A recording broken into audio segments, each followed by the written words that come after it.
everyone, happy Tuesday. And you guessed it, I am going to read our story today from our upstairs bathroom. I literally am really running out of places to read to you from. But anyway, I hope you like today's story. It is definitely one of my favorites. And I know you've heard it before, but it's such a great story that it never hurts to read it again. And that is How Full Is Your Bucket for Kids? And it is written by Tom Rath and Mary Rockmeyer, and I think you'll really enjoy it. How Full Is Your Bucket for Kids?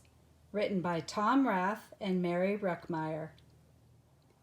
Felix was putting one of the last blocks on his tower when his little sister came in. "I want to build with you," she said. Felix scowled. "Go away. You're too little." "I'm big." "Stay back. You'll knock it over." "I can be very careful." "Go play with your baby toys, Anna." Thwack. "Grandpa!" Grandpa shook his head. "Felix, you just dipped from your sister's bucket." Like everyone else, Anna has an invisible bucket. When it's empty, she feels bad. But when it's full, she feels great.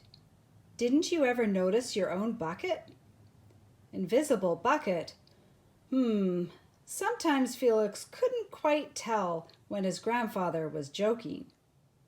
But the next morning, when Felix woke up, there it was, a small gray bucket floating above his head. When Felix came down to have breakfast, his mom was in a hurry. "I've got a meeting this morning and it's almost time to go." "Anna, sit still." Felix slipped and choco wheats scattered across the floor. "Felix," yelled his mom, "you should have used the stool to reach that." Felix could feel his bucket tip and big invisible drips spill out. Drip, drip. "Ha ha!" Anna laughed as she crunched the cereal with her shoe. Drip. "Get the broom and clean that up before you miss the bus," scolded Mom. With the school bus honking, Felix quickly swept up the choco wheats and grabbed the last blueberry muffin. But before he could even take one bite, Buster jumped up and grabbed the muffin from his hand. Drip. "Hey, look at Felix's new backpack. My baby brother has one just like it." Drip. Psst, psst, Felix. Psst, psst, psst. Drip. "Watch out, shrimp." Drip. It was still morning, and Felix's bucket felt almost empty.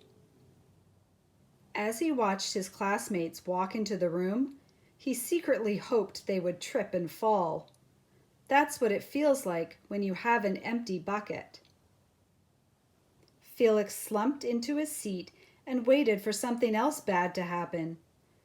Mrs. Bumblenickel walked slowly up to his desk and handed him a paper.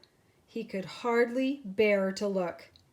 "Felix, you wrote a wonderful story. Would you please share it with the class?" Felix grinned and felt a big drop land right in his bucket. Drop.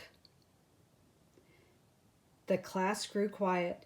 They laughed at all the right places and oohed at the scary parts.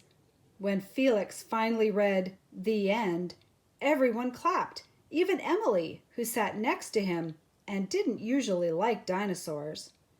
Felix felt a whole shower of drops land in his bucket.